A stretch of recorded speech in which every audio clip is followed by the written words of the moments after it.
Tonight, Troy University students will be paying a little more for classes. Plus, one former Miss Troy University made it to the top 5 in the Miss Alabama pageant over the weekend. Stay tuned. TrojanVision Nightly News starts now. From the high-definition digital production center on the Troy campus, with news from Troy University locations around the world, this is TrojanVision Nightly News. Hello and welcome to TrojanVision Nightly News for June 9th, 2014. I'm Amanda Langley. And I'm Jamarlo Phillips. Thank you for joining us this evening. Well, it's going to cost a little more to get an education here at Troy University starting in the fall. The university informed students late last week that tuition will increase starting in August. The Board of Trustees voted to raise the cost of undergraduate tuition by 3% and graduate tuition by 8%. In addition to the rise in tuition, the university's general fee was raised from $35 to $39 per credit hour. The changes will take effect starting in the fall. Miss Alabama pageant was this past weekend, and 5 Troy University students competed in this year's pageant. Although none of them took home the title of Miss Alabama, one did make it to the top 5.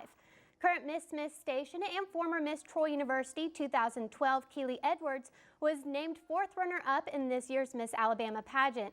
In addition, Edwards was also named one of the preliminary winners in the swimsuit competition.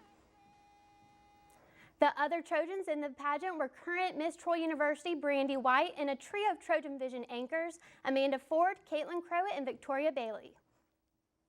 Well, the city of Troy is looking for input from the public on some possible changes to the downtown area. The city of Troy will conduct a public hearing on tomorrow at 10 a.m. to discuss the city's submission of an application for the Community Development Block Grant Program. City leaders are considering a community development and downtown revitalization project and are interested in obtaining citizen input on community development needs within the city. Once again, the public hearing will be tomorrow at 10 a.m. in the council chambers at the Troy City Hall. Art lovers had the chance to get to hear directly from the artist involved in the latest exhibit in Johnson Center for the Arts. There will be an artist representation for the current exhibit recruiting pattern of push crank press this Friday at the Johnson Center. The exhibit features work from a variety of local artists who contributed their own touches to panels taken from 1960s war comics. The images that you see in this series all came from early 60s, late 50s war comics. From DC and other publishers, and the element that we've added obviously is this pattern and how this pattern is affecting the different characters in the sequences. The artist's reception will be Friday at 6:30 at the Johnson Center for the Artist on Walnut Street in downtown Troy. If you want to check out the exhibit prior to the reception, the center is open Wednesday through Friday from 10 a.m. until 5 p.m. and on Saturday from 10 a.m. till 3 p.m. And now taking a look at news from around the state. In Coleman, police say an Alabama man is charged with killing the man who molested his daughter more than a decade ago.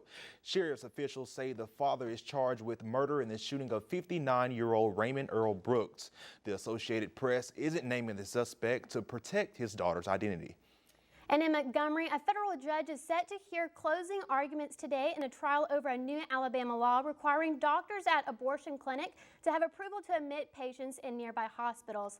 Clinic operators in Mobile, Montgomery, and Birmingham say that they use traveling doctors who can't get admitting privileges. And in Birmingham, forecasters say more strong storms are possible across Alabama. The National Weather Service says nearly the entire state is at risk for thunderstorms with high winds, large hail, and lightning today.